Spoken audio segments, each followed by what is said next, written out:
existe na noção de interesse uma certa ambiguidade, por que não dizer uma certa complexidade.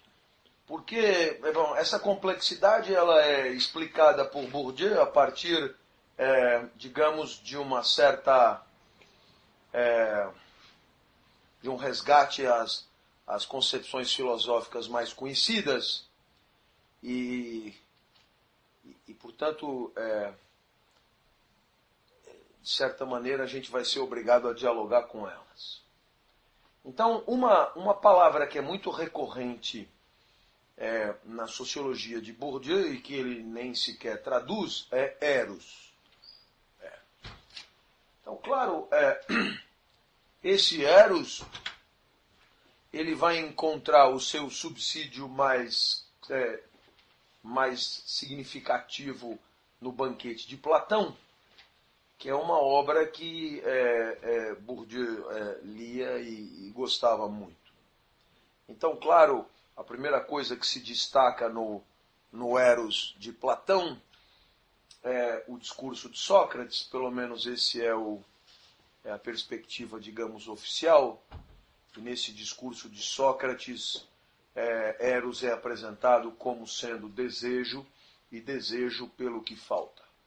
Então, eu, obviamente, espero que você entenda, não tem como levar adiante a sociologia de Bourdieu se não entendê-la como uma sociologia de agentes sociais erotizados. Não é por acaso que Eros está sempre presente. Em outras palavras, existe em circulação no campo, né, uma enorme carga erótica, né, e essa carga erótica ela vai, de certa maneira, também ser chamada por Bourdieu de libido. Né? Libido, ou eros, ele usa esses termos indistintamente. O fato é que existe aí uma certa energia disponibilizada pelos agentes sociais para ir atrás dos troféus do campo, ir atrás das metas autorizadas por aquele grupo social. Então, a graça da história, não é que, de certa maneira, quando Platão, através de Sócrates, apresenta, né, a sua definição de amor como sendo o amor erótico e o eros como sendo um desejo pelo que falta, é muito interessante observar que esse ser desejante, né, ele é, de certa forma, apresentado como um indivíduo, o que Bourdieu chama de naturalizado, quer dizer, um indivíduo que não se submeteu em algum momento a uma certa história e a um certo processo de socialização específico dentro desse ou daquele universo. Então, dentro dessa perspectiva, o desejo é entendido, se você lê o discurso de Sócrates do banquete, o desejo é entendido como sendo um atributo do homem, mas esse homem que é desejante, ele é um homem genérico. Essa expressão me encanta. Quer dizer, um homem genérico quer dizer um homem um homem que não se confunde com nenhum homem particular. Né? É um homem que não teve a particularidade de uma trajetória no mundo, a particularidade de uma história, a particularidade de uma vivência. Né? É um homem genérico. E esse homem genérico é desejante. Então, o que é que Bourdieu observa? É que homens genéricos não podem ser objeto da sua investigação. Né? Porque digamos, o objeto, o corpus, né? Para falar como um professor de pós-graduação, né? O corpus da pesquisa de Bourdieu são homens de carne e osso. Eles não são genéricos. Mas, gozado, eles são desejantes. Só que, de certa maneira, cabe ao investigador mostrar que esse homem de carne e osso que é desejante, né, ele não é exatamente um homem genérico ou natural, mas ele é um homem socializado. É um homem cujo desejo resulta de um corpo sovado pela sua história, pelos seus encontros, pela sua socialização, pela sua inscrição no mundo e assim por diante. De tal maneira que dizer que o homem é desejante, né, é falar de um homem genérico que não existe no mundo. Mas explicar que esse Eros tem condições materiais e sociais de emergência, de decantação e de propulsão do homem em busca dessa ou daquela meta ou objetivo, aí sim é um pouco mais útil. Então, eu espero que isso tenha ficado claro para você, né? Essa pequena crítica, né, que faz Bourdieu a essa produção filosófica. Muito obrigado por ter falado de Eros. Muito obrigado por ter falado de Eros como desejo e desejo como falta.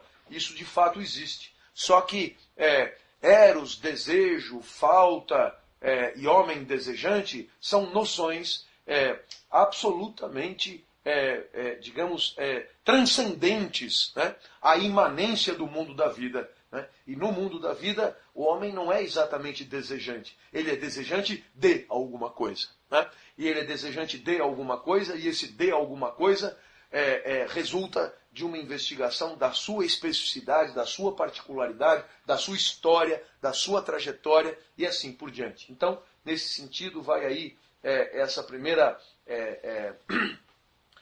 esse primeiro diálogo, né, de Bourdieu com essa perspectiva.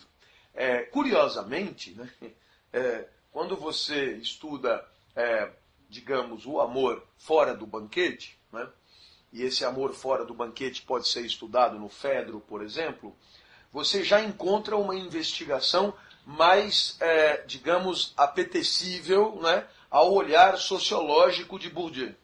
Né? E essa investigação, o que é que nos propõe? Nos propõe que o amor continua sendo desejo pelo que falta, mas o que é que Platão dirá? Platão dirá que existem, digamos, vários tipos de Eros. Opa, já melhorou. Né? Já melhorou. Por quê? Porque o que é que Platão dirá? Né? No seu afã de defender suas ideias políticas. Né? Ele dirá que existe um Eros do baixo clero, né? Sem que houvesse clero ainda, mas existe um Eros de segunda classe, um Eros de gente micha, né? Um Eros de gente inferior, propriamente. E esse Eros de gente inferior, né? Esse Eros de segunda classe, é um Eros, vamos assim dizer, fortemente influenciado pelos apetites, né? Epitumiai, os apetites, né? Apetites gastronômicos, etílicos e pélvicos, né? Eu enfatizaria o terceiro tipo de apetite, mas isso é um olhar todo meu do problema. Pélvicos. Então você percebe que Eros é tesão pelo que falta, Eros é tesão pelo glúteo intocado, né? Eros é tesão pela boca não beijada, mas é também tesão pela comida ainda não degustada. Eros, então, é desejo pelo que falta, e gente gente ruim, né? Gente de segundo escalão, tem um Eros muito determinado pela parte inferior da alma, né? Pela parte inferior da alma. E o que é que Platão logo nos explica no Fedro?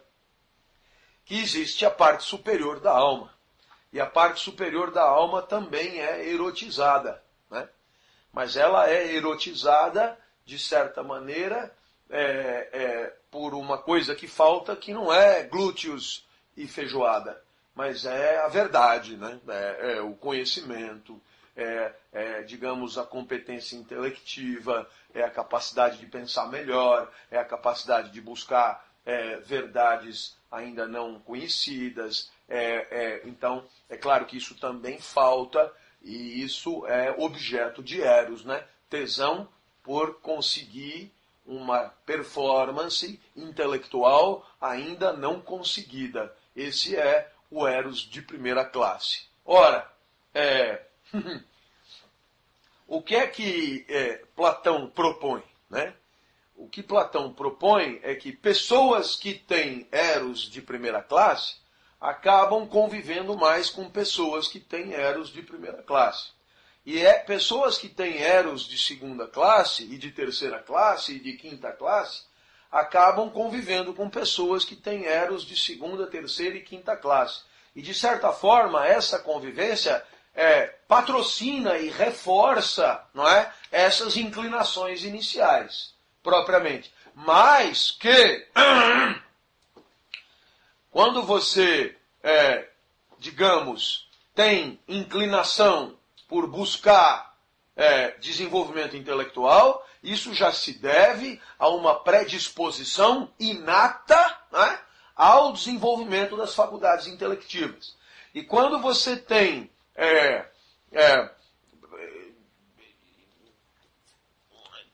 busca de apetites e coisas do baixo ventre, isso também é inatamente determinado e, portanto, você já nasce, né? Já nasce com a parte superior da alma a desenvolver ou com as partes inferiores da alma a desenvolver. Mas é claro que a vida em sociedade reforça essa tendência. Por quê? Porque você acaba tendendo a conviver com gente que tem, digamos, disposições de vida semelhantes. Agora já está melhorando.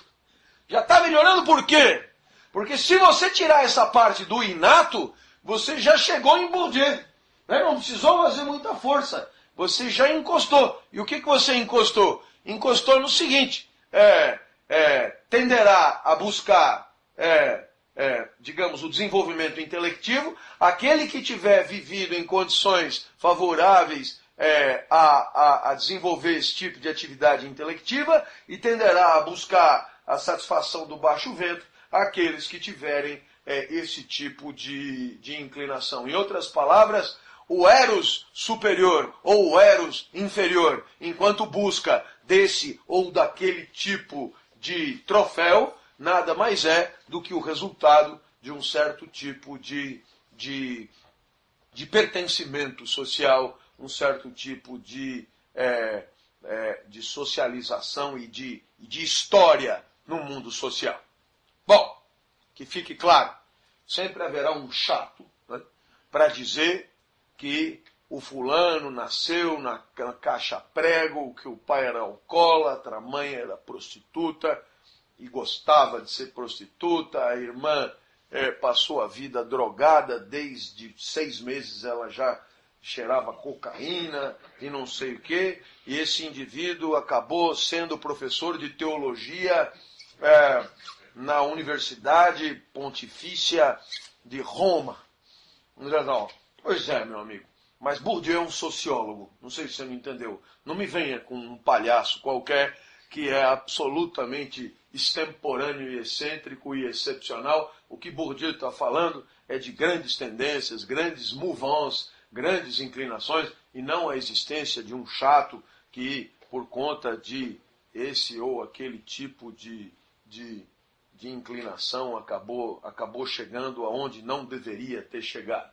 E segundo aspecto, que fique claro aqui, né, o estudo da influência da sociedade sobre uma pessoa não deve se limitar aos universos que ela frequenta, mas deve, de certa forma, descer às minúcias, digamos, da trajetória concreta daquela pessoa no espaço social. Né? Não é porque duas pessoas pertencem ao mesmo campo que elas reagirão da mesma maneira. Muito pelo contrário, não é isso que a sociologia diz. Tá certo? Então, tem uma questão mesmo de sequência de trajetória dentro de um determinado espaço. Né? Então, sempre tem, né, os apologistas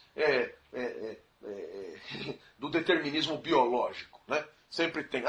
Fulano tinha 2 filhos gêmeos, o Asdrúbal e o Assurbanipal. O Asdrúbal virou padre e o Assurbanipal virou, virou dono de casa de lenocínio e tal.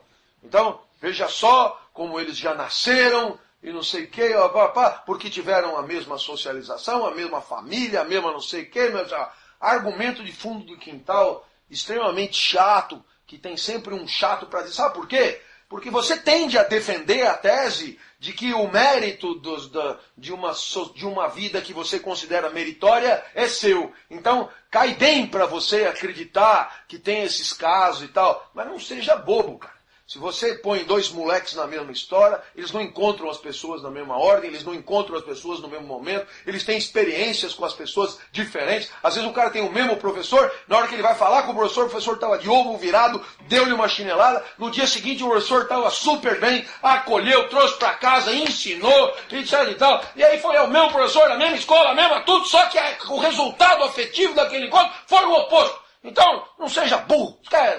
É preciso ser um pouco mais sutil para entender a complexidade da influência do coletivo sobre os comportamentos individuais. Eu mesmo, né?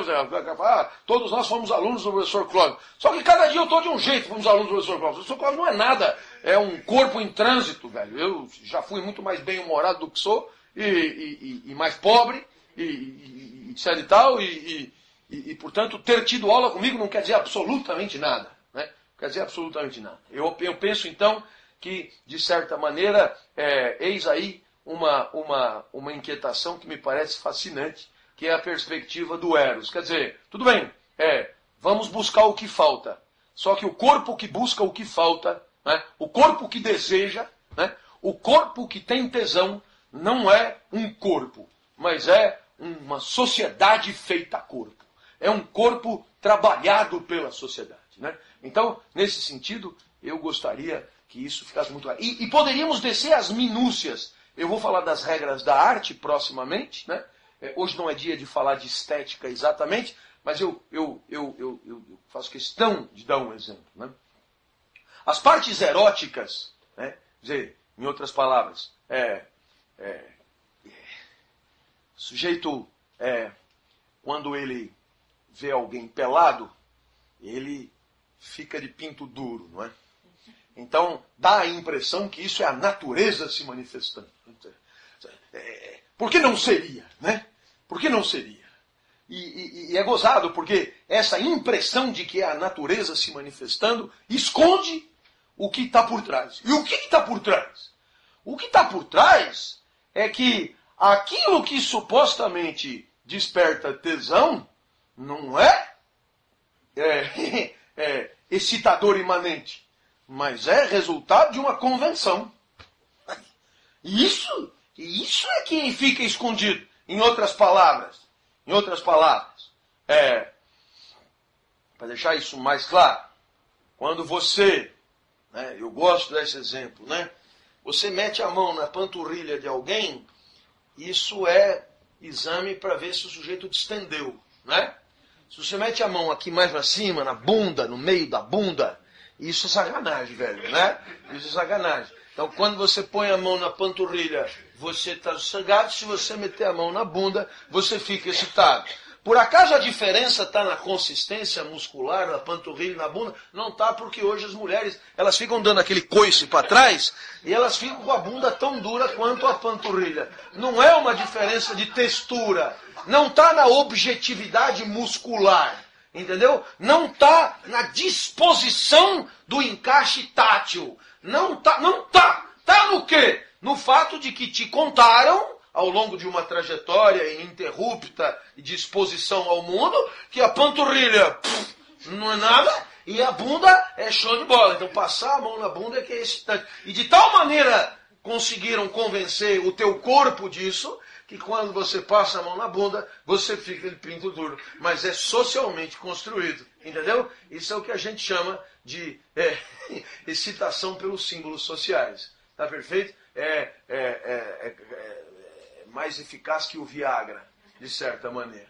Né? E por que razão a gente entende a história disso? Porque houve época que uma canela deixava o cara subindo pelas paredes.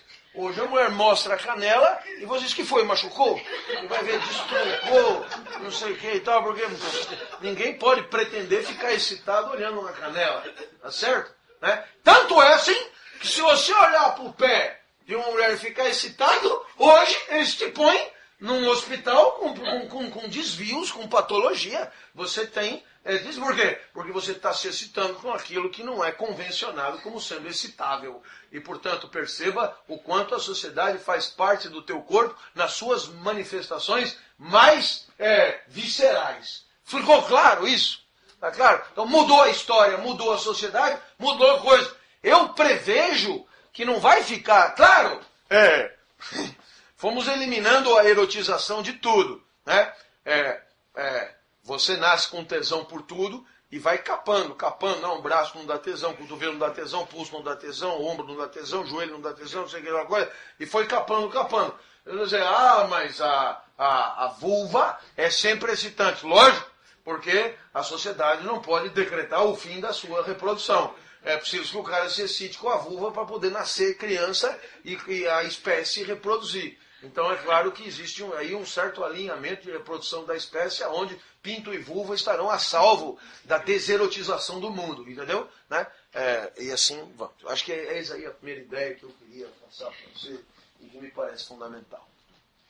Eu acho essa ideia fascinante, quer dizer, de certa maneira, quando eu assisto o Faustão e quando eu assisto o Pânico na TV, eu vejo as paniquetes. E o que você observa? Você, de certa maneira, hoje, com conhecimento conceitual, você consegue ter experiências e, de certa forma, recuperar as experiências do teu passado, que não eram de paniquetes, mas eram de chacretes, por exemplo. Né? E o que é que você observa? Que a cada segundo você é levado a acreditar que bunda é um negócio espetacular. Por quê? Porque, porra, na hora de mostrar como elas são gostosas, o cara vai com a câmera atrás das paniquetes. Sabe do que eu estou falando, não sabe? Paniquetes, ninguém assiste, né? São figuras de outro naipe. Mas eu conto para você. Eles vão atrás das paniquetes e mostram bundas peladas. Bundas que não sei aonde são... não sei como chega naquele resultado. O interesse não é propriamente meu e tal. Eu fico imaginando... o que foi preciso para chegar naquilo. Mas, de qualquer maneira, é um resultado espetacular e você, de certa maneira, quer dizer, é o que Bourdieu chama de estruturante estruturado, né? Quer dizer, você poderia imaginar, ele mostra a bunda porque todo mundo quer ver a bunda, né? Mas o que diria Bourdieu? Todo mundo quer ver a bunda porque ele mostra a bunda. Em outras palavras, né? O interesse pela bunda está no fato da bunda ter sido consagrada e convencionalizada como sendo alguma coisa excitante e a ser mostrada. Tá entendendo? Percebeu o jogo? Quer dizer, claro que eu quero ver a bunda, mas eu quero ver a bunda por quê? Porque sempre me convenceram que a bunda era o que tinha que ser visto. Tá certo? Em outras palavras, se criássemos uma sociedade tal, né, em que todo mundo tivesse tesão pelo nariz, né, então nós consagraríamos o nariz como instrumento excitante e as pessoas mostrariam o nariz em enfoques especiais. E pouco a pouco, esse processo de socialização te levaria a procurar agarrar narizes na rua e ser preso por atentado ao pudor, por ter segurado no nariz de alguém em algum momento, etc. Mas tudo isso é só uma questão de convenção. Né? Esses exemplos, eles chacoteiam, né, do imanentismo das regras morais das práticas eróticas. Né? Chacoteio, já muda a sociedade, muda completamente a coisa. Quem quiser ler A Moreninha, de Joaquim Manuel de Macedo, perceberá que houve um tempo que o vislumbre de um tornozelo fazia o cara ir para o quarto resolver o seu problema sozinho. Está escrito no romance. Hoje um tornozelo, inclusive, é alguma coisa que não aposte nele para grandes conquistas, né? Não é o que se espera. No banquete, você tem o discurso do Pausanias. E é claro que Bourdieu fala dele com enorme simpatia. Ora, por quê? Porque Pausanias diz o que Bourdieu gostaria que Platão tivesse dito. O mais curioso é que é claro que foi Platão que disse. Só que não disse na boca de Sócrates. disse na boca de Pausanias. E qual é a proposta de Pausanias? A proposta de Pausanias é que existe mesmo um eros vulgar e um eros nobre. E que, agora, Pausanias o eros vulgar e o eros nobre são o resultado do quê? De interesses sociais em conflito. Em outras palavras, as cidades, Pausanias só faltava falar de campos sociais, as cidades, elas definem de forma particular aquilo que é digno e aquilo que é indigno desejar. Em outras palavras, o que Pausanias propõe é uma sociologia do amor. Entendendo que as cidades são espaços de definição do amor a ser sentido e do amor a não ser sentido. Amor legítimo e amor ilegítimo. Amor nobre e amor vulgar. Isto é Pausanias falando. Olha, claro está que, como é Platão que está falando, o amor vulgar é imediatamente relacionado ao sexo. Porque tudo que é inferior para Platão é corporal. E o amor nobre é imediatamente relacionado à intelecção. Em outras palavras, existe nobreza no amor quando existir ganho intelectivo na relação entre os amantes. Mas o que importa aqui é que Pausanias destacará que, por exemplo, quando alguém tem amor por alguém, desejo por alguém, vontade de estar com alguém, este desejo que segundo diz Pausanias, um desejo do corpo de quem ama, este desejo terá um valor social definido na cidade e pela cidade. E que, se você trocar de cidade, o valor social deste amor será mudado, trocado. Será outro. Então, Pausanias chega até a fazer uma espécie de tabela ao falar, por exemplo, do homossexualismo. Né? Em tal cidade-estado é tolerado, em tal cidade-estado é aplaudido, em tal cidade-estado é insuportável, em tal cidade-estado é isso, etc. e tal. Dependendo da sociedade, o tesão por um corpo do mesmo sexo terá um valor social diferente. Diferente. Ora, essa ideia é uma ideia absolutamente fascinante para nós e enriquecedora para nós. Por quê? Em primeiro lugar, para deixar claro que essa é uma perspectiva que Platão execra. Né? Como tudo que é verdade relativa à sociedade é, para Platão, execrável, porque as verdades transcendem as particularidades sociais. Essa é a primeira ideia. Segunda ideia, né?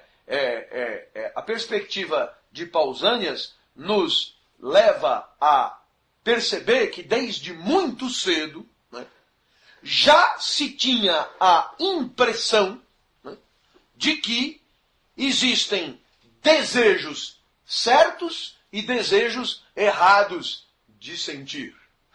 Ou seja, existem coisas legítimas a desejar e coisas ilegítimas a desejar. E que cabe à cidade, à sociedade, à civilização, o quê? A educação do desejo. E educar o desejo é agir sobre o corpo desejante. Isso 4 séculos antes de Cristo. Agir sobre o corpo desejante. Né? Para que possa gostar do que é gostável, desejar o que é desejável, amar o que é amável.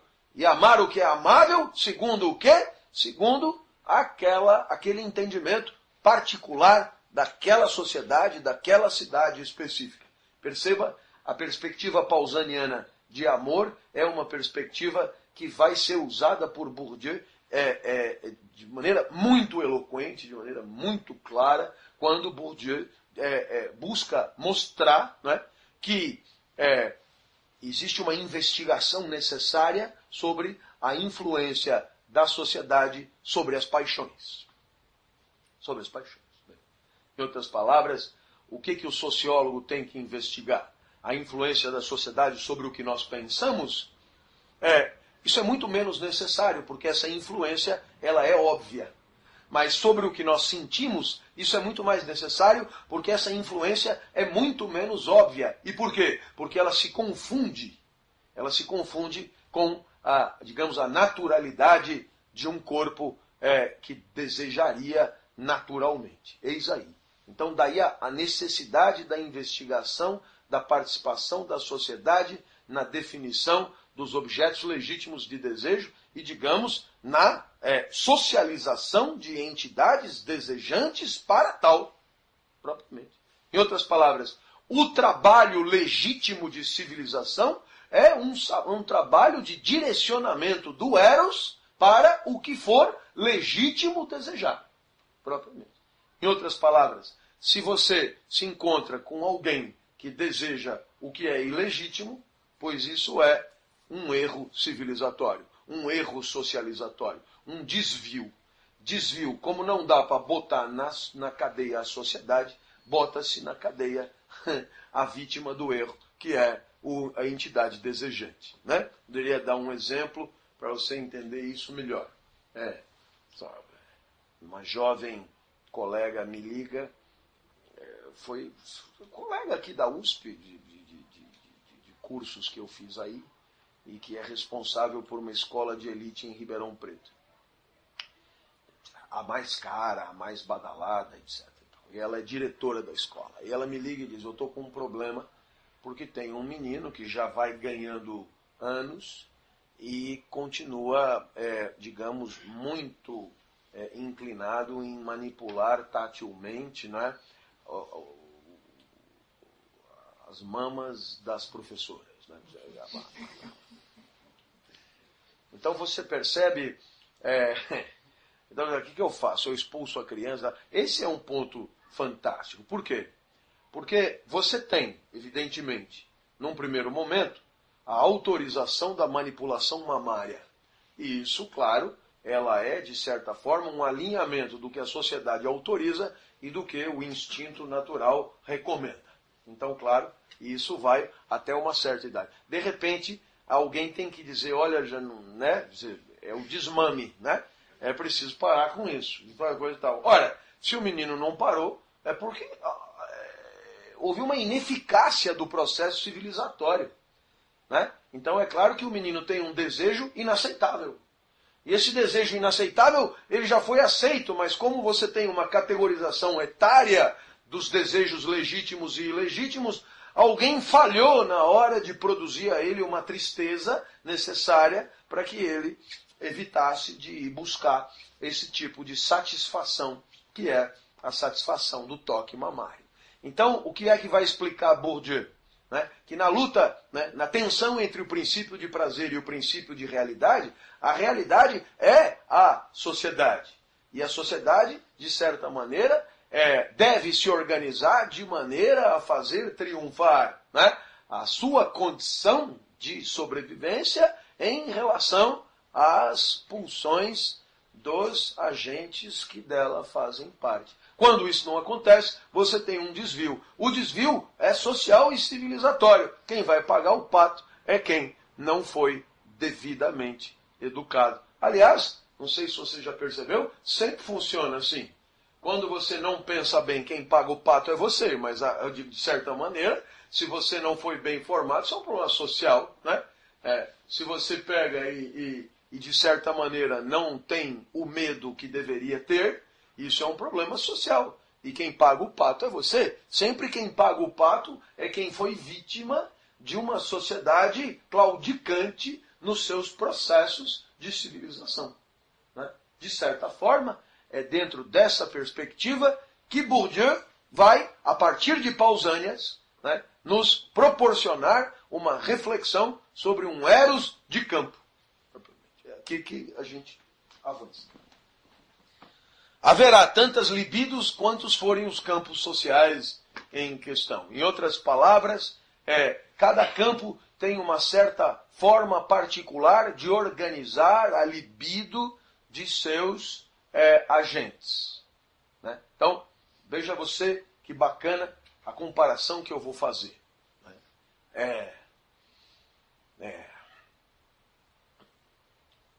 Alguém poderia dizer, bom, todos nós temos uma energia vital, pulsional.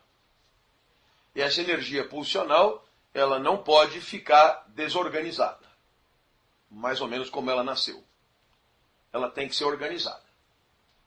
E quem vai organizar essa energia vital de cada um é o universo social onde cada um está, que nós poderíamos chamar de civilização. Então, a civilização é o espaço legítimo de organização da libido, da energia vital, com vistas a quê? Com vistas à proteção da sociedade e com vistas, de certa maneira, a uma inclusão desse indivíduo que seja, digamos, a menos traumática possível. Eis aí o trabalho civilizatório clássico. Então, princípio de prazer, princípio de realidade.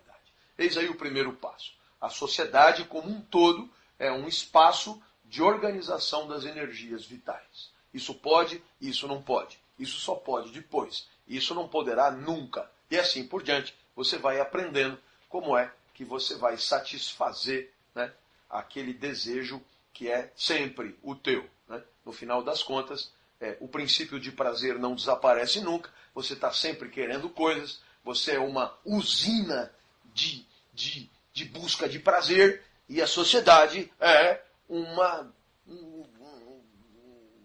Quer dizer, tão ininterrupta é a tua pulsão, é a civilização em não deixar que ela seja satisfeita de qualquer jeito. Eis aí duas coisas teimosas, que não param nunca. Atenção que não acaba mais. Eu querendo mamas e glúteos e a sociedade dizendo não, sim, não. E assim vamos. É claro que isso seria impossível e insuportável se ficasse o tempo inteiro na esfera da consciência. E por isso, é claro, você acaba, de certa maneira, criando mecanismos para tirar isso do centro da tua consciência, para se ocupar com outras coisas, para que a vida se torne suportável. Senão seria insuportável se cada mama não apalpada te desse meia hora de inquietação. Eu, pelo menos, não faria mais nada na vida a não ser lamentar todos os peitos que eu não consegui apalpar. Então, claro, você tem que ir botando para trás. A sociedade é um espaço de organização da libido. Aí, depois que isso foi dito, né, no mal-estar na civilização, você tem um pouco depois o Marcuse no Eros e Civilização, anote essas coisas, e vai dizer o seguinte, bom, se é a sociedade que organiza a libido, vamos então a partir para o particular. A nossa sociedade é capitalista. Então, existe uma forma particular da sociedade capitalista organizar a libido. Eros e Civilização, do Marcuse. E o que Eros e Civilização do Marcuse nos contará? Que o capitalismo, a sociedade capitalista, se caracteriza por mecanismos próprios de organização da energia vital dos seus agentes. E digamos, existe aí um binômio organizador da tua energia vital, e esse binômio organizador é o quê? O trabalho e o consumo. Em outras palavras, para te tirar um pouco da tua onda fornicante, né? Porque senão não há sociedade que aguenta tanto hormônio, o trabalho. Em outras palavras, o trabalho permitirá a você, digamos, redirecionar o teu Eros para coisas do trabalho. Né? Coisas do trabalho. E, de certa maneira, na perspectiva marcusiana, você vai trocar uma bimbada à noite por uma hora extra, né? E troca. Eu te dou um exemplo. Ontem, eu não sei porquê, mas... Aqui, ó. Ontem eu fui dar aula na... Nossa, que deselegância típica. Eu fui dar uma aula na USP às 8, saí 10 e pouco, peguei o avião 11 e pouco, cheguei em Brasília 1. Em Brasília eu comi da 1 a 1h08. no Viena do aeroporto. Aí eu peguei o táxi, 1h15, e 15 para as 2 eu estava no Hotel Tulip Royal, caralho, do lado do Palácio da Alvorada, para dar uma palestra na Caixa Econômica Federal. Dei palestra às 15 para as 2, às 3h10. 3h13 eu entrei no táxi, 3h33 eu cheguei no aeroporto, às 16 horas o avião decolou, eu já estava com o Chiquinho pronto, cheguei aqui 17h30, peguei o carro 17h45 e cheguei na USP às 19 horas e dei aula até às 23. Às 23 eu saí, cheguei em casa às 23h30. A minha mulher abriu a porta. E o que foi que eu fiz? Eu já comecei tirando o sapato no elevador. Quando chegou no meu andar, eu tirei a calça e a cueca. Quando ela abriu a porta, eu tirei o resto e eu falei, para o sofá. Né? Porque agora você vai ver com quem você está casada. Foi isso que eu fiz? Não, não foi. Não foi. Eu não conseguia nem falar. Eu sentei no puff, liguei a televisão, né? Isso aqui é alguma coisa. Não, tá, eu não consigo comer. Eu bebi alguma coisa, não consigo. Tirar o sapato. Não, não precisa. Qualquer coisa, o sapato lá, puff, tal coisa, né? Aí você deita ali, tal coisa e tal, e você fica ali, e você só acorda hoje, né? Com a gravata, né? Você acorda hoje. Então, o que aconteceu ali?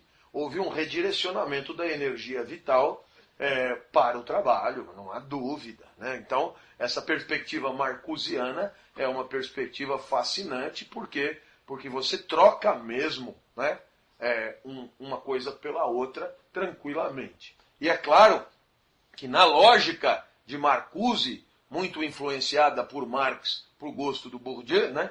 Tudo isso tem a ver com ganho de capital, e ganho de capital que permitirá consumo. Então você trabalha pra caralho, ganha dinheiro, e com isso vai na Daslu, e ainda existe? Iguatemis e outras coisas, e torra lá no seu cartão de crédito, e tem alguma satisfação, entendeu?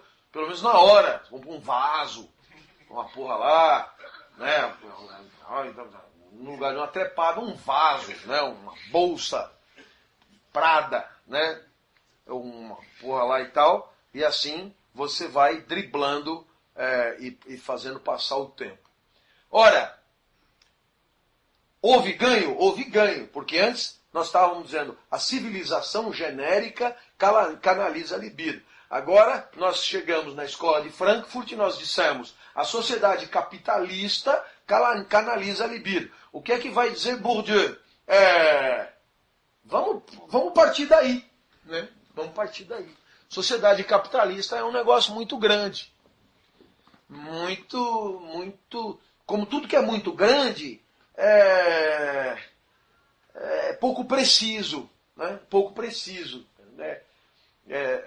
Dentro desse universo grande, haverá especificidades.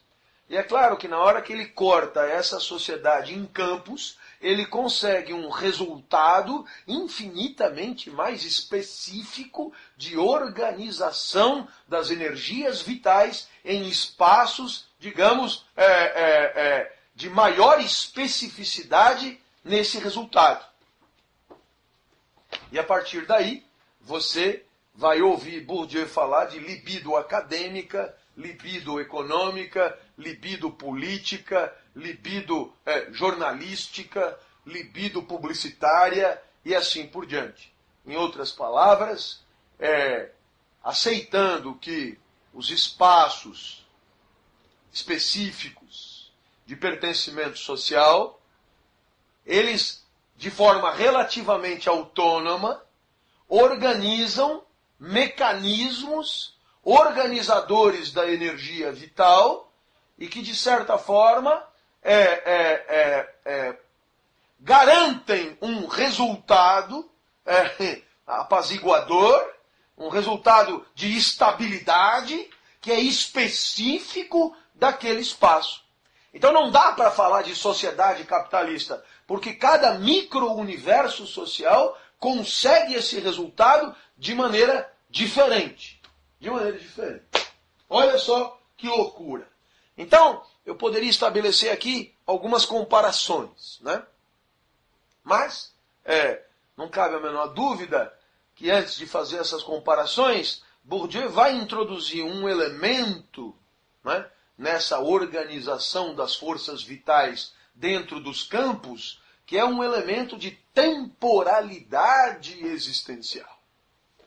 Em outras palavras, Bourdieu estava convencido de que uma das formas privilegiadas de você sovar o indivíduo de forma a torná-lo dócil ao pertencimento social é através da organização do seu ritmo de vida, provavelmente.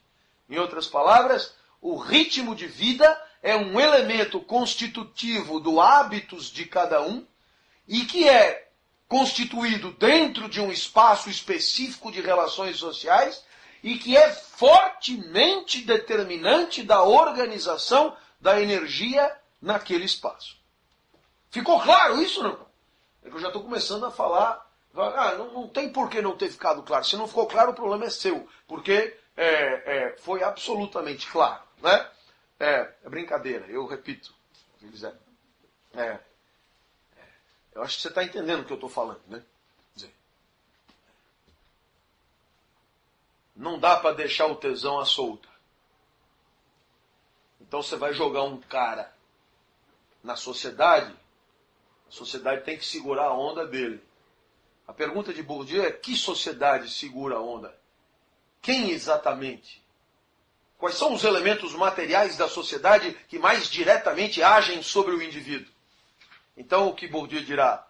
No meu caso, por exemplo, né, digamos, a responsabilidade de organizar a minha energia vital no sentido de não me converter num homem perigoso para a sociedade é do campo acadêmico.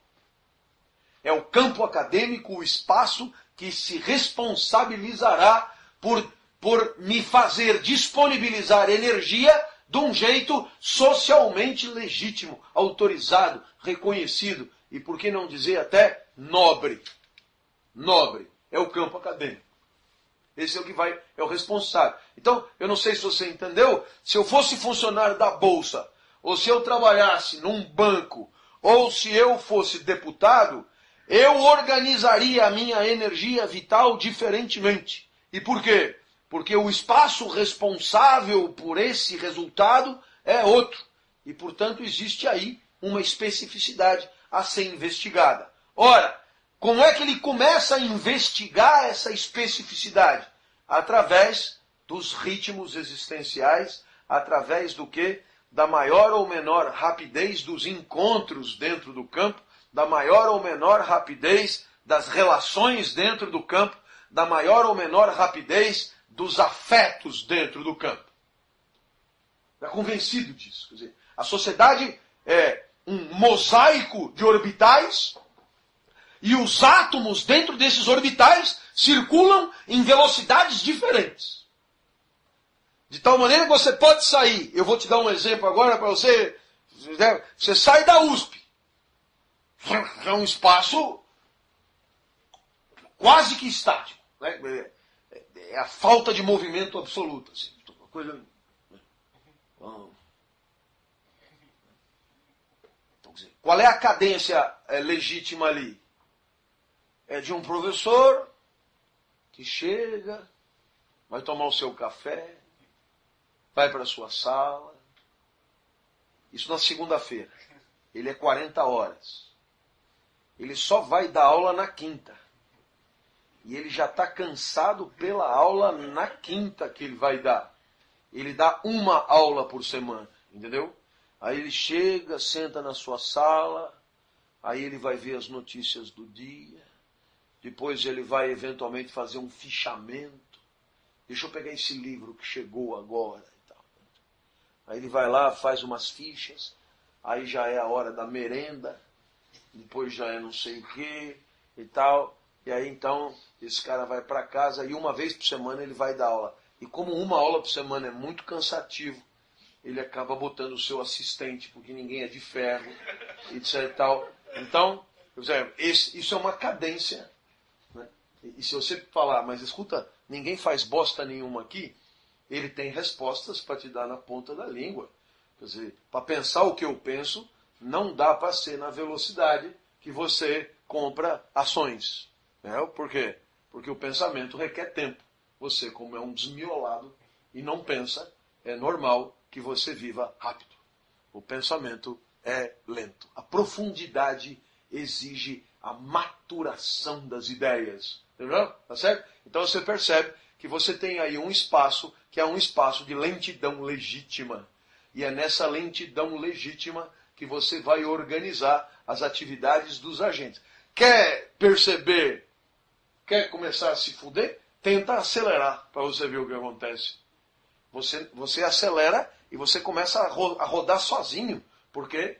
Porque existe uma cadência rítmica de deslocamento, que é uma cadência que faz com que os encontros se organizem em função de ritmos específicos daquele espaço. Além da USP, existe uma expressão na França chamada passo de senador.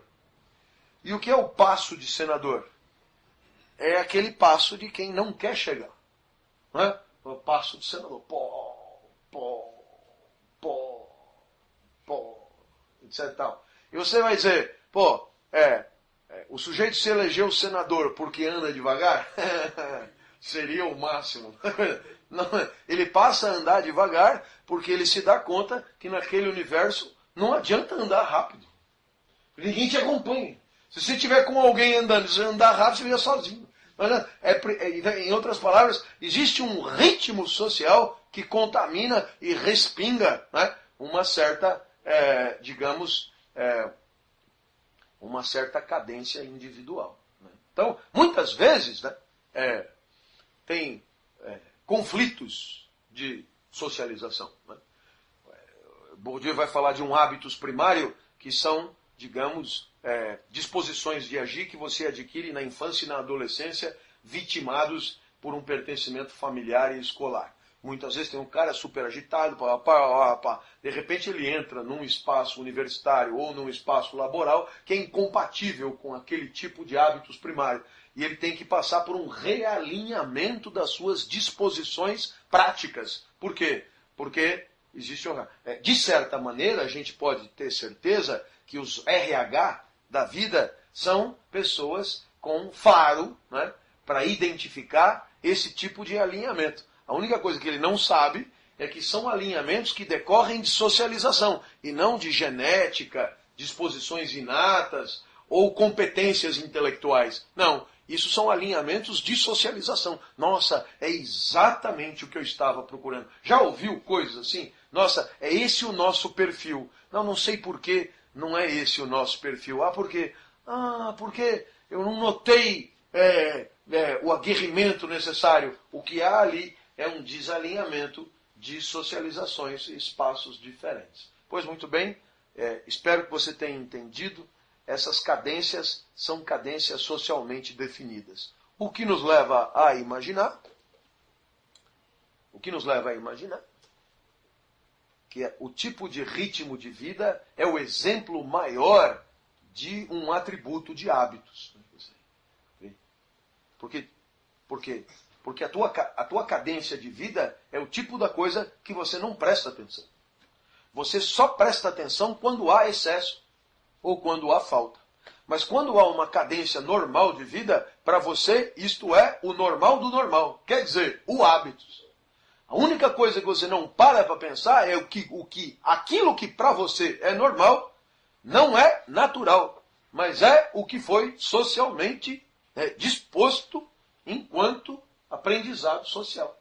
De tal maneira que você acaba, de certa forma, se sentindo bem num lugar onde o teu, abro aspas, jeito de ser coincide com o jeito de ser das pessoas. Nossa, parecia que eu já conhecia aquelas pessoas há tanto tempo, né? Nossa, parece que eu trabalho aqui há tantos anos, né? Na verdade, isso nada mais é do que uma certa coincidência entre o que já acontecia antes e o que acontecia naquele espaço. Né? Eu poderia te dar um outro exemplo, que é o exemplo do cartório. Né? Eu não sei se você já teve a oportunidade de frequentar um cartório mais a miúde. Tá? Então, é uma coisa fabulosa. Até outro dia, o camarada tirava um caderno gigantesco da coisa tal, e aí, qual é mesmo, Polidoro? Aí pega a caneta, e o cartório, o cara faz aquela letra rocambolesca, gótica.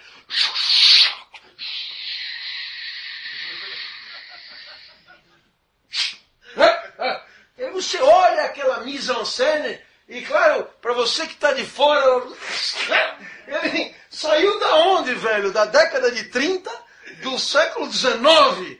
Mas, para quem vive ali, é o que é. É o que é. E quem é o dominante? É o que tem a inicial do nome mais... O L do cara ocupa a folha inteira e tal. E é, de certa maneira, uma forma de materializar o quê? Um certo tipo de convivência que vai se naturalizando na convivência. E aí? E aí é simples. Você só se dá conta que poderia ser diferente quando você transgride, quando você escapa, quando você encontra o que é diferente, quando você é obrigado a conviver com aquilo que não é o teu negócio. E é por isso que as pessoas evitam. Eu vou me fuder por quê? Eu vou trocar por quê? Estou tão bem aqui, essa é a minha casa. Olha os exemplos. Essa sempre será a minha casa. Eu não poderia fazer outra coisa senão o que eu faço. Eu nasci para fazer isso. Né? O vento venta, a maré mareia, o sapo sapeia e eu carimbo. Né? Eu nasci para carimbar. Desde o momento que eu comecei a carimbar, eu percebi que eu sou um carimbador, entendeu? Na verdade, é o que Deus quer para mim. E por isso eu sou muito feliz fazendo isso. E naturalmente, você encontra explicação na casa do chapéu, mas você não aceita que, na verdade, aquele prazer de chegar todo dia às 8, de fazer todo dia a mesma coisa, de comer todo dia no mesmo lugar, de encontrar todos os dias as mesmas pessoas, de fazer todo dia a mesma coisa, aquele prazer nada mais é do que o resultado de um processo de socialização que não só é agradável quando você está alinhado com o que se espera do teu comportamento, como também impede que você tenha encontros desagradáveis, isto é, encontros em que as expectativas em relação ao teu comportamento sejam agressivas em relação às tuas disposições de agir. E é aqui que Bourdieu zomba da eudaimonia aristotélica, que eu ensino aqui como sendo um negócio muito legal. Então, o que vai dizer Aristóteles? O que vai dizer Aristóteles a gente vai descobrir daqui 5 minutos.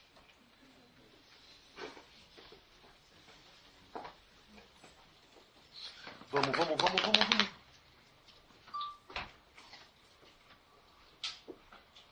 Bourdieu versus Aristóteles.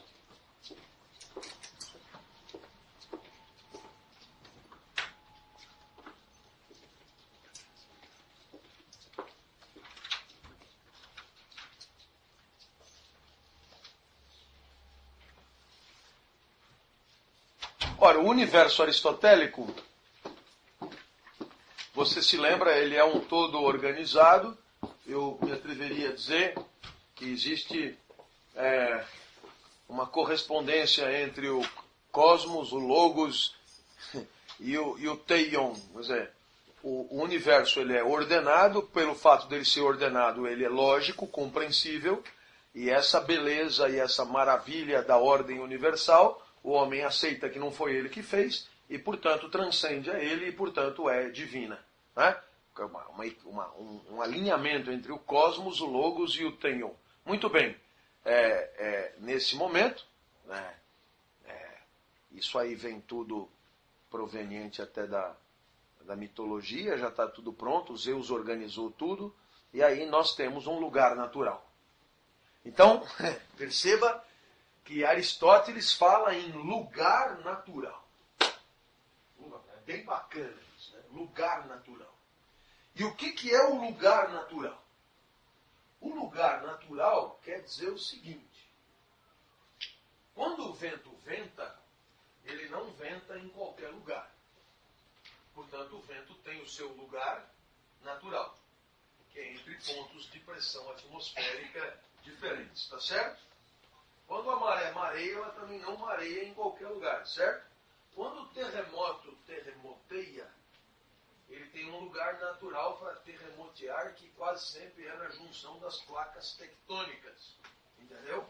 Então já sabe que é ali que vai dar terremoto. Se tem um cara que faz a casa, e a metade da cama dele está de um lado da placa tectônica, e a outra metade da cama está do outro lado, é um indivíduo que já está assumindo um certo risco, porque ali é um lugar natural de terremoto, tá certo? Lugar natural, tá perfeito? Lugar natural. Então é claro, se tudo tem o seu lugar natural, e nós somos natureza, temos também o nosso lugar natural. Procurem entender. Aristóteles, lugar natural. E esse lugar natural é pré-estabelecido por Zeus. Zeus, né? Claro. Então, quer dizer, os deuses ficaram com filé mignon, terra, céu, mar, o caralho. Depois ele distribuiu semideuses do segundo escalão, ministérios e tal. Depois teve gerências, diretorias, sei lá. Como começou a chegar nos mortais, é nós. E aí temos também o nosso lugarzinho, tá certo? O que tem a ver o nosso lugarzinho? O nosso lugarzinho é o lugar onde melhor poderemos atualizar os nossos talentos. Então, já existe uma correspondência entre o lugar que é o nosso e a condição ideal para que possamos atualizar, quer dizer, traduzir em ato a potência dos nossos talentos. Ficou claro? Por exemplo, Romário no comando do ataque. É o seu lugar natural. É um pequenininho, mas é ali. Qualquer outro lugar, o Romário não joga. Porque ele não corre, ele não treina, ele não se esforça, ele não porra nenhuma. Então não adianta botar nem de lateral, nem de back, nem de meia, nem de marcador, nem de ponta, nem de porra nenhuma. Ele só fica ali. Mas ali, ele é o cão. É o lugar natural. Ficou claro? Lugar natural. Qual é o lugar natural do cara que esculpe? O lugar natural é o lugar onde o talento do cara fala. O lugar natural do professor Close, no auditório da Casa do Saber, onde atualiza a potência do seu talento. É o lugar natural. Quando a gente está no lugar natural, a nossa natureza entra em harmonia com a natureza do universo e a gente então vive bem. E esse viver bem vai receber o nome de eudaimonia, bem supremo. E para que vivamos bem, para que a vida possa ser feliz, é preciso estar no lugar natural e atualizar com excelência a particularidade dos teus talentos. Ficou claro? Acho que você entendeu. A palavra é lugar natural. Está perfeito?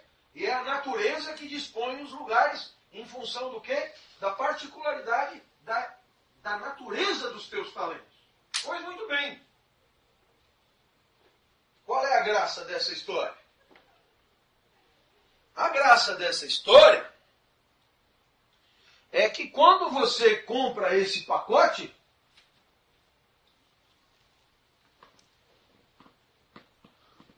o seu lugar já está pré-estabelecido. Né? Meu amigo, seu lugar natural, né, é lavando meu carro. Não precisa reclamar com quem? É a questão cósmica. Né? Não tenho nada com isso. Né? Eu mando e você obedece. É questão de talento natural. Né? Então, você percebe que toda vez que você atribui à natureza a responsabilidade da divisão do trabalho social, você justifica tudo. Você justifica tudo. De certa forma, para juntar com o que nós aprendemos na aula em que poucos vieram, né, a natureza é uma instância legitimadora dos exercícios de poder na sociedade. Por que você manda e eu obedeço? E eu respondo, porque Zeus, né, distribuiu o mundo, deu para Poseidon o mar, deu para você coisa, deu para vapor, e para mim deu os talentos que deu o meu lugar natural, deu coisa e tal. Para você não deu porra nenhuma, então deu a possibilidade de ser meu escravo. E pronto, você é meu escravo, acho que você percebeu, Aristóteles gostava da ideia de escravidão, porque a ideia de escravidão encaixa perfeitamente com a ideia de que tem gente superior a gente, por conta do quê? Dos seus talentos naturais e da capacidade de atualizar os seus talentos naturais. Está perfeito isso? Está ok? Então, quando é que você vive eudaimonicamente? Quando é que você vive felizmente? Você vive felizmente quando você vive no lugar certo e fazendo aquilo que corresponde às tuas inclinações naturais, aos teus talentos. E aí você se encaixa na ordem cósmica. Ficou claro? Olha, tirar Bourdieu. Ou é cínico, ou é demente. E é claro que é perfeitamente compreensível que Aristóteles pensasse do jeito que pensava, porque não se sabia, na época, quase nada do que Bourdieu já sabia. O universo não é como Aristóteles achava que era, não sei o que. A ideia de lugar natural não se sustenta, porque para ter um lugar específico é preciso poder posicioná-lo, poder situá-lo, e para situá-lo é preciso que haja finitude. Havendo infinitude, só mesmo na convenção. Então, naturalmente, a ideia de lugar natural, Bourdieu substituirá a ideia de lugar social, ou de posição social. E o que Bourdieu dirá? Quando é que a vida será feliz? Aristóteles diz, quando houver um alinhamento, quando houver um alinhamento entre a tua natureza, o lugar aonde você vive, a atualização do teu talento natural e aquilo que o universo espera de você. Eu costumo dar o exemplo do meu cachorro. O meu cachorro é o Said. É uma homenagem que eu fiz ao bairro onde eu moro. Higienópolis. Meu cachorro é o Said.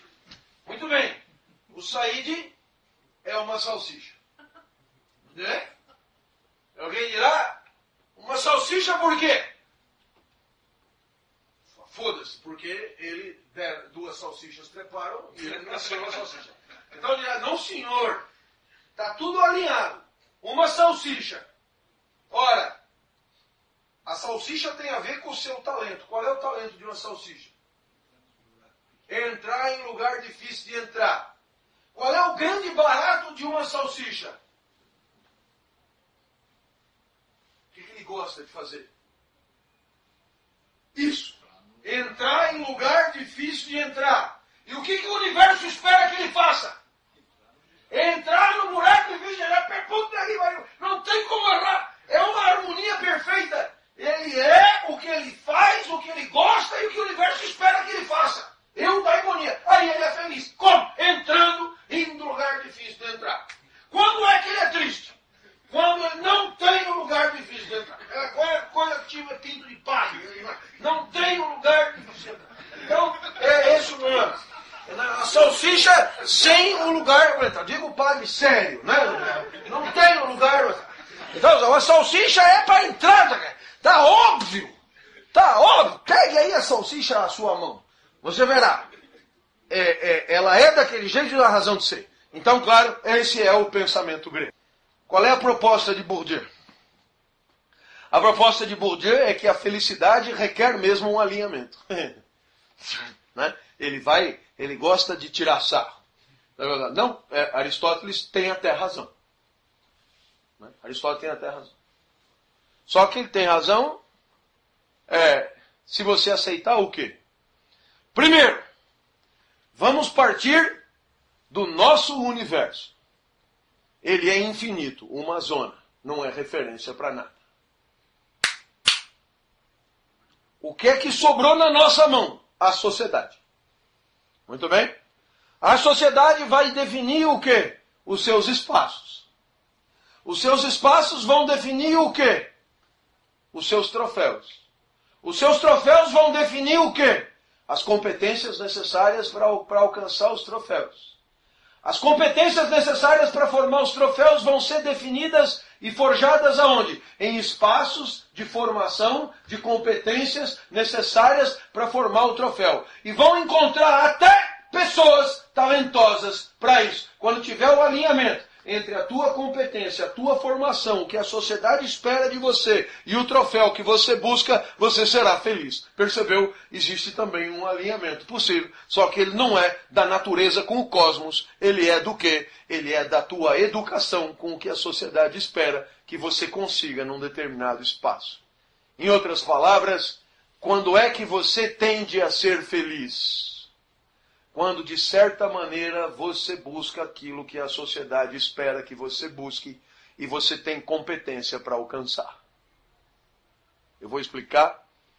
Você tenderá a ser feliz quando você deseja o que a sociedade espera que você deseje e, por alguma razão, você adquiriu competências para alcançar. Eis aí a condição sociológica da eudaimonia bourdieusiana.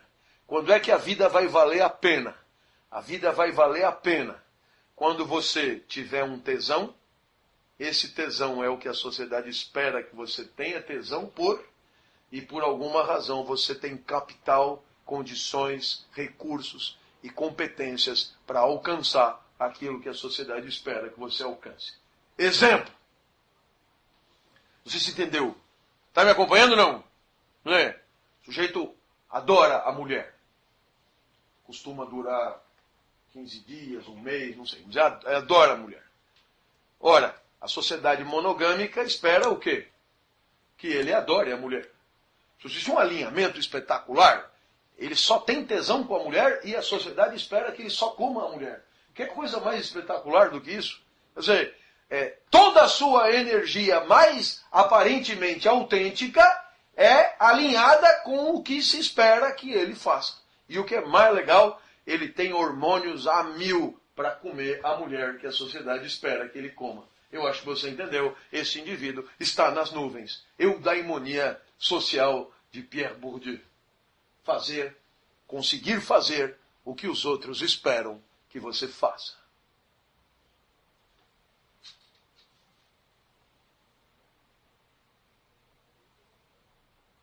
Mas é claro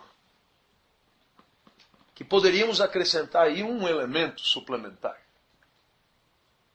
Quase tudo que você disponibiliza para buscar o que você busca, em outras palavras, este alinhamento a que estamos nos referindo, ele é da esfera do óbvio, da esfera do não percebido, da esfera do inconsciente, da esfera, portanto, da ilúsio.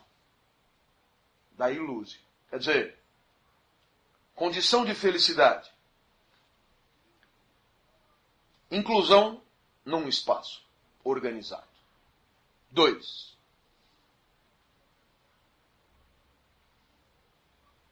Pertencimento a esse espaço e condições de jogar o jogo. 3.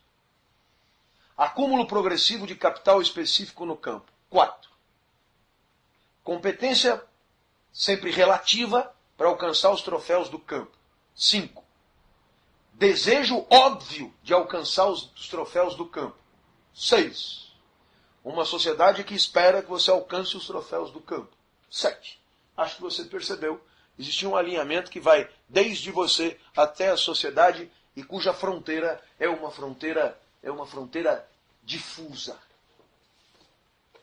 Sabe? Os antropólogos, categoria quase sempre inferior, eles estão convencidos numa categoria que é a categoria que Bourdieu contribuiu para borrar, que é a fronteira, de um lado, entre o natural e o cultural. Então, você vai estudar antropologia, você entra na aula e entra lá o professor de antropologia.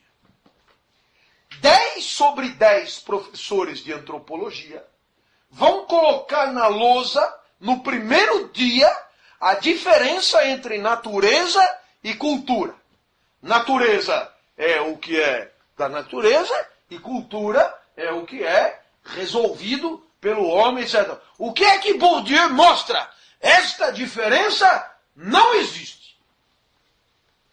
E por que ela não existe? Porque a natureza é aculturada e a cultura é naturalizada. Em outras palavras, nós que somos cultura, somos naturais. Nós que somos cultura, somos naturais. Então, se a cultura tiver materialidade, ela é natural. E, portanto, a natureza humana é culturalizada, não há natureza humana sem cultura, não há essa separação, e não há cultura que não seja materializada numa natureza. E, portanto, natureza e cultura, no nosso caso, são a mesma coisa. Como cultura só existe para nós, então essa fronteira é uma fronteira que não existe. Toda vez que você separa natureza de cultura, você separa de sacanagem ou de ignorância. E qual é o ganho que você tem em separar natureza de cultura? É você criar a ideia de um indivíduo puro, né? E de uma cultura do outro lado, como se houvesse, assim, uma espécie de fase estanque. Sem que você perceba que quando você sai do útero, e há alguns que até antecipam isso, por acreditar que já no útero já estamos sob a égide de uma inclusão social, mas vamos, né? Saiu do útero, já saiu ouvindo a avó falando que lindo, que não sei o que, em português. Então, não é em grego, não é em turco, não é em paraguaio, é em português. Aí já vem um que já dá um tapa mais forte ou menos forte, pega uma enfermeira brasileira, podia pegar uma polaca, aquela segura a criança pela mão, assim, dá uma sacudida para ela chorar assim e tal. Então você já começa a entender aonde caiu no primeiro segundo. Não tem natureza que não comece a ser sovada pela cultura no primeiro segundo. Essa fronteira é uma fronteira fictícia, tipicamente intelectual, que não corresponde a nada na realidade. Não há natureza sem cultura, não há cultura sem natureza. Muito bem. Nessa nossa investigação sobre a ideia de interesse, Bourdieu dirá: o interesse não é só eros. E aqui é que eu queria que você entendesse, né? O interesse não é só eros. Porque senão o interesse seria sempre por ter o que não se tem. E é perfeitamente possível desejar ter o que já se tem.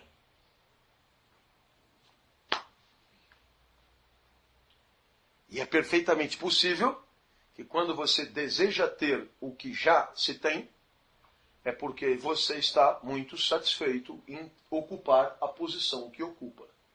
Então Bourdieu dirá: interesse é eros e é também filia. E filia é o quê? É alegria. Alegria com o que se tem. Disposição a continuar tendo o que se tem.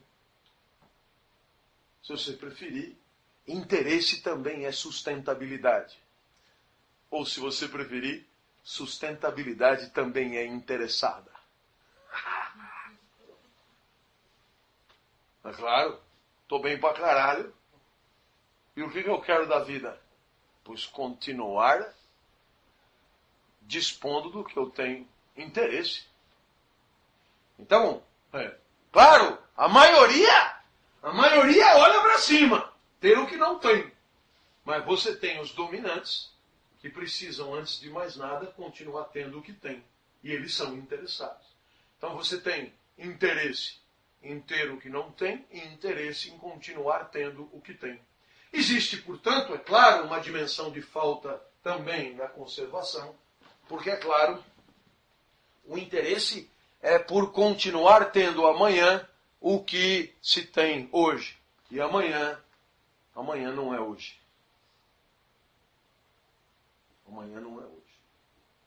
Eu me alegro com o que eu tenho hoje, mas quero continuar tendo amanhã o que eu tenho hoje. E amanhã não chegou ainda.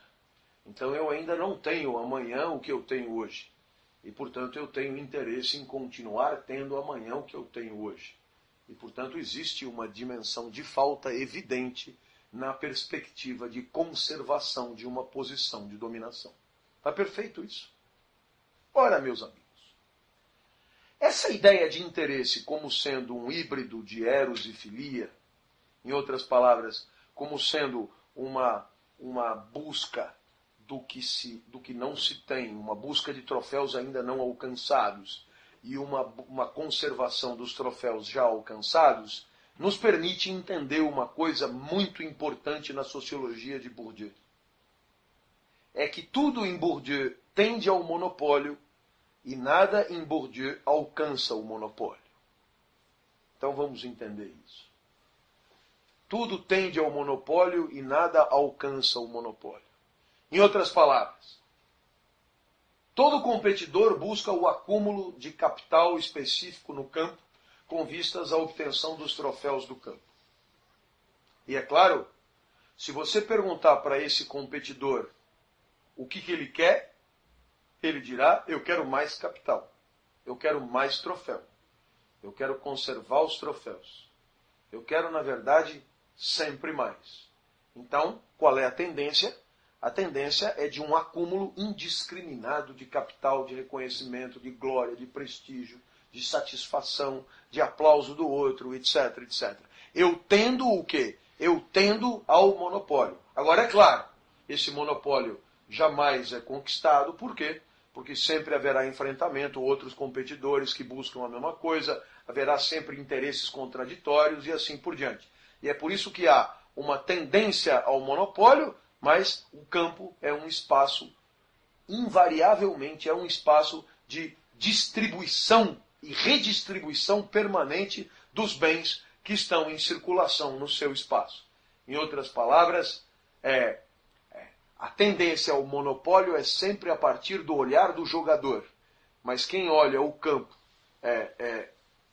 digamos, de cima, né, percebe que o campo é um espaço que redefine a distribuição do seu capital e, portanto, esse monopólio ele é sempre desejado, mas jamais alcançado. Ora, qual é a graça disso? A graça disso é que os campos sociais eles se materializam num espaço de jogo que nunca termina. É isso que eu queria dizer. Porque se alguém chega e limpa tudo, rapa tudo, ganhei tudo, acabou o jogo, né? Normalmente num jogo social a gente tem que começar o jogo de novo. Aquele cara ganhou tudo, é melhor começar de novo. Na sociedade isso nunca acontece. Por quê? Porque os troféus estão sempre em disputa. Em outras palavras, o campo social é um espaço de disputa permanente e que nenhum jogador terá condições de monopolizar os recursos dentro do espaço. Por mais fudido que seja, por mais invencível que seja, por mais competente que seja, o campo social será sempre um espaço de vitórias parciais, de vitórias provisórias, de distribuições provisórias de capital e, portanto, de redefinição permanente da posição dos seus jogadores. Estamos indo bem? Está perfeito isso aqui? Em outras palavras, você pode ter lá os ministros do STF, né, que estão lá no topo do campo jurídico, mas, enfim, o campo jurídico será sempre muito maior do que o capital do Gilmar Mendes. Mas muito maior, muito maior. De tal maneira que poderíamos dizer, e é aqui que Bourdieu quer chegar, né, que o campo será tanto mais estruturado quanto mais as posições sociais que o constituem independerem das características particulares dos seus ocupantes provisórios.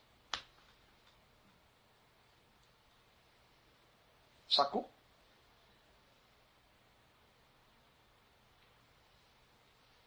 Se não sacou, é preciso dar um exemplo.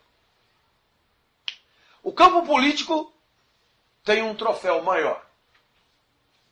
Esse troféu maior, simbolicamente, é a presidência da República. Pois muito bem, o campo político será tanto mais estruturado quanto a posição maior de presidente da República tiver o seu prestígio independentemente do seu ocupante. Foda-se se é Lula, se é Dilma, se é Serra ou se é não sei quem. O ocupante, ele é provisório. O ocupante é passageiro. O ocupante é circunstancial. Mas as posições sociais do campo, essas não. Essas são transitoriamente ocupadas, mas elas são espaços de acúmulo de capital que, evidentemente, devem subsistir, né, ao passamento dos seus ocupantes provisórios. É perfeito isso aqui? Ora, o que é que a gente aprende? Que tudo isso é tendencial, tudo isso é relativo. Em outras palavras, nunca haverá uma higienia absoluta da estrutura do campo em relação à particularidade dos seus ocupantes. Não sei se me entendeu o que eu quis dizer. Eu quis dizer o seguinte: por mais que a presidência da República continue, não é a mesma coisa ter o Lula como presidente e ter a Dilma como presidente e cada um interprete como quiser. É claro que a posição que eles ocupam é formalmente a mesma, mas é óbvio que, de certa maneira, as características pessoais do ocupante acabam contaminando a posição social do campo, respingando sobre a posição social do campo, e, portanto, nunca haverá uma higienia absoluta. Portanto, como sempre em Bourdieu, tudo é, de certa forma, tendencial, mas nunca é absoluto. E, é claro, por conta disso, a sociologia de Bourdieu, ela sempre clama, né, por uma investigação de carne e osso, né, da situação histórica concreta, né, dos ocupantes das posições do campo. Em observação subsequente. Os espaços sociais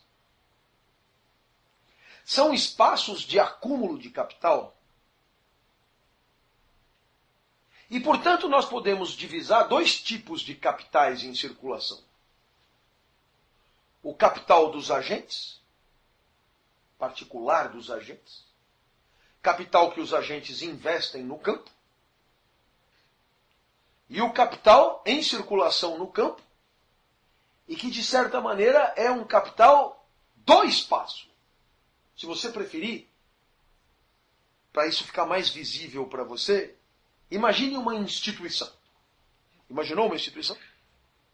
Vamos imaginar a USP. Deixa eu me sentar aqui, no meio de vocês duas. A USP. Então, é claro, você pode imaginar que o professor Clóvis tem um certo capital acadêmico, que é o que é. Esse capital é o reconhecimento do professor Clóvis como acadêmico. Esse capital está em transformação permanente a cada gesto que o professor Clóvis faz no campo acadêmico. Está perfeito até aqui? Nenhum problema? Muito bem. Mas você tem que admitir que quando eu digo que sou professor da USP, eu me sirvo de um capital que... Eu me sirvo, não. Eu prefiro dizer assim. Bourdieu diz, eu me aproprio. Eu prefiro dizer, eu me sirvo. Eu me sirvo de um capital que não é meu. Porque é um capital acumulado pela instituição ao longo de décadas. E que, naquele instante, é apropriado por mim. Por me apresentar como representante daquele espaço. Percebeu? Razão pela qual o interesse do pertencimento ao campo é o interesse da possibilidade da apropriação de recursos próprios do campo. Está me acompanhando? Não? Porque, claro,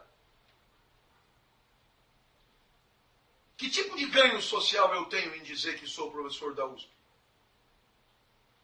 Antes de qualquer coisa, o fato de pertencer a uma instituição, seja ela qual for. Naturalmente, você dirá, isso é o óbvio. Mas quando você não pertence a instituição nenhuma, é que você vê como isso é importante. Na hora de dizer coisas sobre você. Na hora de construir a tua identidade. Então, eu pertenço a uma instituição. 2. As instituições não têm um capital equivalente. Então, tem instituições e instituições. E, portanto, quando você diz pertencer a uma instituição com grande capital acumulado, é óbvio, o ganho social é maior do que quando você diz pertencer a uma instituição com capital mirrado e acanhado. Está perfeito? Não. Então, não sei se você já percebeu, normalmente, quando o sujeito pergunta, o que você faz? O fulano diz, eu sou professor. Se ele der aula numa instituição de prestígio, ele diz, eu sou professor da USP. Se ele não der aula numa instituição de prestígio, ele diz, eu sou professor universitário. Né? Professor universitário é uma maneira de você diluir a ilegitimidade da instituição a qual você pertence. Isso é de uma arrogância insuportável. Não, isto é a vida como ela é. Está perfeito? Quando é que você cola o nome da instituição ao teu? Quando te interessa. Quando você vai ganhar. E quando você não vai ganhar? Quando você não vai ganhar, você não cola. Quando você não vai ganhar, você não cola. Então, é óbvio que existe um tipo de capital pessoal intransferível que tem a ver com o quê? Que tem a ver com a minha performance, com a particularidade da minha existência social. E tem um capital coletivo do qual eu posso me servir quando eu pertenço a esse coletivo. Então você vai perguntar, por que caralhos as pessoas se matam em concurso para entrar na USP se não tem salário? Porque elas sabem que apesar de não ter salário, elas podem se servir de um capital simbólico fudido, entendeu? Que está à disposição delas quando elas disserem que pertencem a esse lugar. E por isso elas se estapeiam nos concursos, mesmo não valendo nada o salário. Tá perfeito? Muito bem.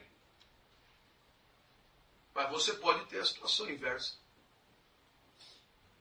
Eu vou te dar um exemplo. O Ives Gandra dá aula de direito no Mackenzie.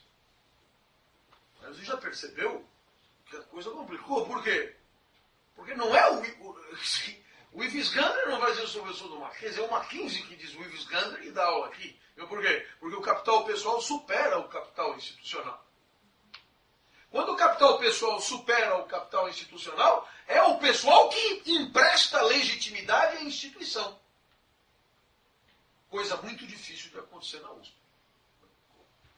Por quê? Porque a USP é muito grande, tem um capital institucional muito grande, e não há ninguém, nem mesmo os caminhões, tipo Marilena, Janotti, Adib Jatene e o caralho, nem esses conseguem prescindir do caminhão institucional, que é muito difícil de acontecer isso em certas instituições. Mas é claro que você pode ter situações particulares dentro da instituição em que circunstancialmente isso pode acontecer. E eu vou dar um exemplo. Montei o programa de mestrado da SPM, aprovei, coordenei 4 anos e depois vi que estava na hora de sair. Saí e fui para a USP. E o cara da CAPES me falou, o cara da CAPES, enfim, o presidente da CAPES, olha, lá para onde você vai, que é a ECA, né, saiba que a ECA precisa mais de você do que você dela. Circunstancialmente, naquele departamento, naquele lugar, quem ia transferir capital para a instituição era eu. Então, enquanto USP, eu me sirvo. Enquanto ECA, eu empresto. E você percebeu aqui que o processo de transferência de capital pode ser bastante sofisticado, pode ser bastante, digamos, dinâmico, pode ser bastante dependente da história e da particularidade da inscrição naquele lugar da instituição. Ficou claro isso que eu acabei de explicar? Muito bem. Ora, sendo assim, se alguém for definir interesse, sempre terá que considerar 2 tipos de variáveis, que são o capital a receber, o capital que se pleiteia com o gasto da energia, né? E o investimento realizado no espaço. Em outras palavras, é preciso, portanto, identificar que tipo de ganho você quer ter ao investir tempo e dinheiro num certo espaço de inclusão social. Professor Clóvis, por que o senhor continua dando aula depois de tanto tempo? Uma boa pergunta. Naturalmente que eu poderia soltar alguma coisa do tipo por um dever de educador. Não pega bem? Você já ri. Por que você ri? Porque a aula é de Bourdieu e Bourdieu traz um violino. Dever de educador. Se fuder. Coisa de pedagogo. Não, dever de educador. Não, é por interesse. Porque não há ato desinteressado. Agora vamos estudar o interesse? Vamos. Remuneração aula. Não é o caso. Já foi. Não é o caso. Então, é interesse simbólico. Bom, que tipo de interesse simbólico eu posso ter aqui? A instituição tem capital para me transferir? Tem. E por que ela tem? Se você olhar o cardápio lá fora, o que você vai encontrar lá? Você vai encontrar um banco. Ouça-me. Olha lá fora, tem um negócio verde. Lá tem o nome dos cursos. O nome dos cursos é o que menos importa. Se o nome dos cursos não foi nada. Ali tem o nome dos professores. Aquilo é uma vitrine. E ali você tem um banco. Alguns estão emprestando capital e outros estão tirando capital. Ali é o espaço em que uns deixam e outros põem. Ali é o caixa. Olha! Presta atenção! Eu sou... Sei lá, deve ter algum porra aí, fodão do pedaço. É que eu não olhei o semestre que vem. Mas sempre tem um fodão da minha... Presta atenção! Eu vou te emprestar tanto aqui. E pá!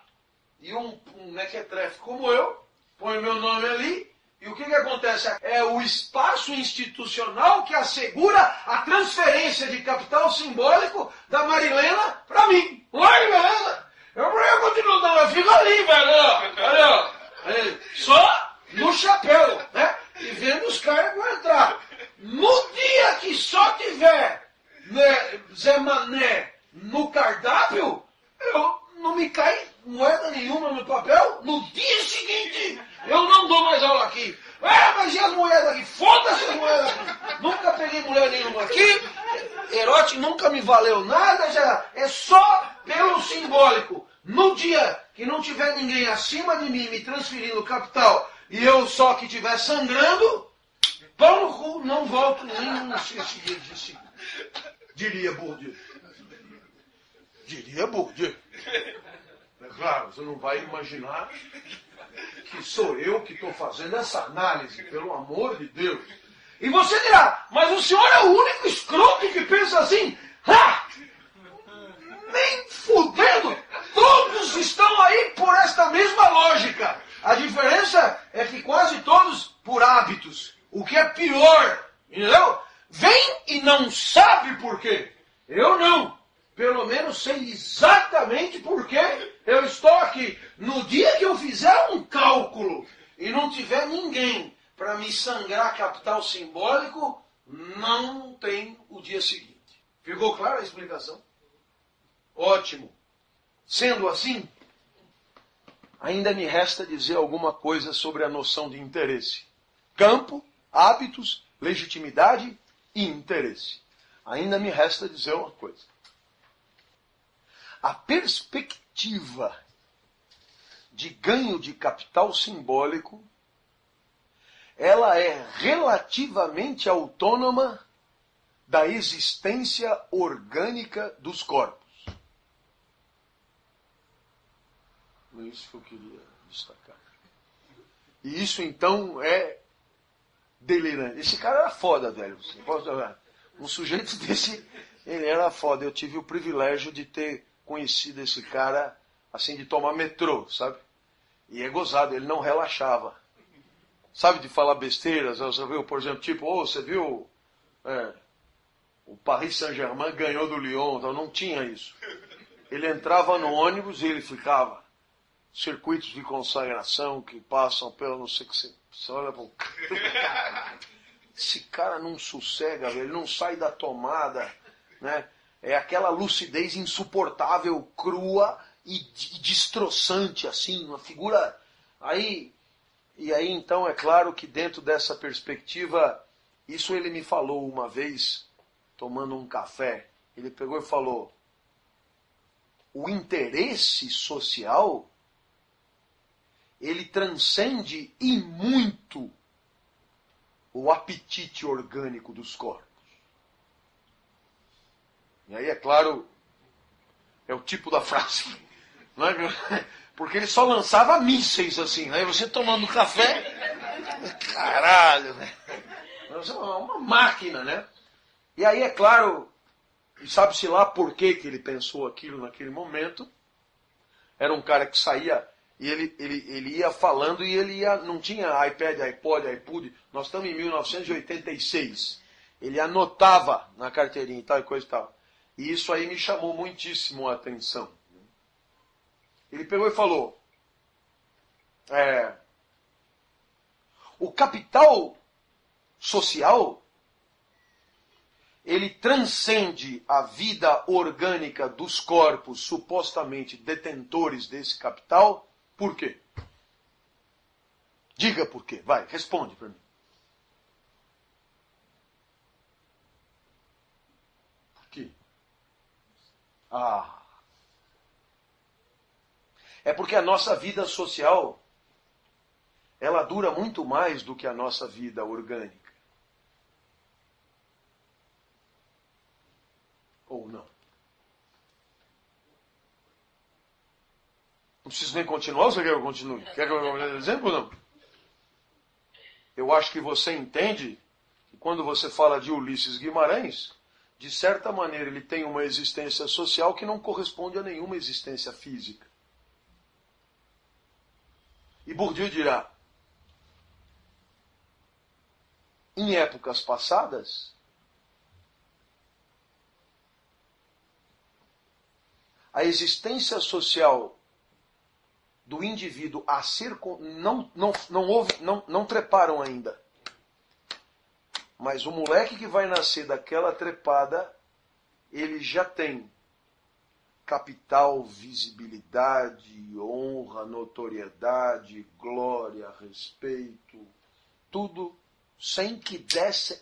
Não está no útero, não houve fecundação, mas já há a posição social só esperando que o corpo se apresente. O corpo desaparece e continua notoriedade, reputação, prestígio, reconhecimento, glória e assim por diante. De tal maneira que é muito comum que nós, que buscamos o tempo inteiro um alinhamento entre os nossos desejos e o que esperam que desejemos, nós nos preocupemos com o quê? Com uma posteridade do nosso capital simbólico que, pouco a pouco, nos damos conta, transcende a nossa existência física. De certa maneira, vou até mais longe. Muitas vezes, o indivíduo já morreu, mas ele continua sendo um jogador terrível dentro do campo.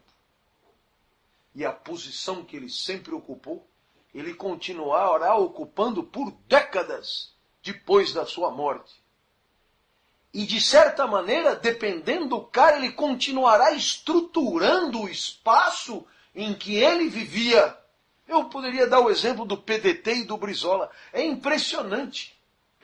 E eu estou falando do Brizola, que não é exatamente o suprassumo da importância. Etc. Até hoje você tem brizolistas e não brizolistas disputando o poder dentro do PDT. Em outras palavras, até hoje o Brizola é, a partir do reconhecimento que se fazia e que se faz dele, um jogador relevante dentro daquele espaço.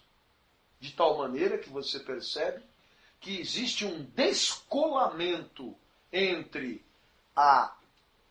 o capital simbólico identitário de nós jogadores e a nossa existência física, orgânica, etc. Em outras palavras, se houver condição de eternidade, né, essa condição de eternidade está aonde? Está nos recursos sociais e simbólicos de que dispomos para existir em sociedade. Esta sim sobrevive à carne. E Bourdieu brincava, porque ele sabe que os filósofos usam o termo transcendência.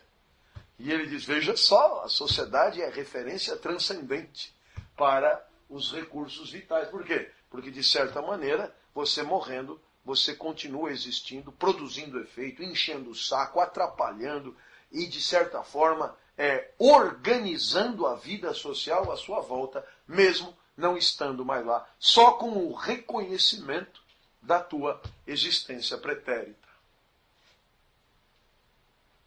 Claro que eu só poderia terminar essa aula dizendo que esta frase que Bourdieu me disse no café vale demais para ele. Porque Bourdieu morreu em 2002.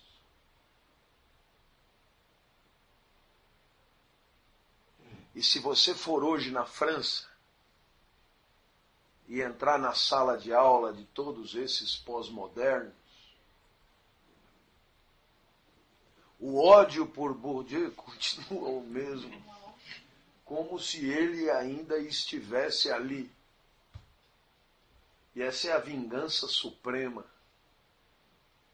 Porque o reconhecimento, isto é, aquilo que os outros pensam de você, continua entristecendo você, mesmo que eu não esteja mais lá. Você nunca ouviu a história, eu vou voltar e puxar o seu dedinho? Não precisa de alma transcendente. Basta capital social para que você sinta o seu dedinho puxado por alguém que já morreu. O capital simbólico faz às vezes da alma penada, sobrevive à vida e participa diretamente do mundo dos viventes, já na forma de cadáver. Não é bacana? Sendo assim, só na semana que vem a gente volta para falar da estética e do livro mais polêmico de Bourdieu, As Regras da Arte.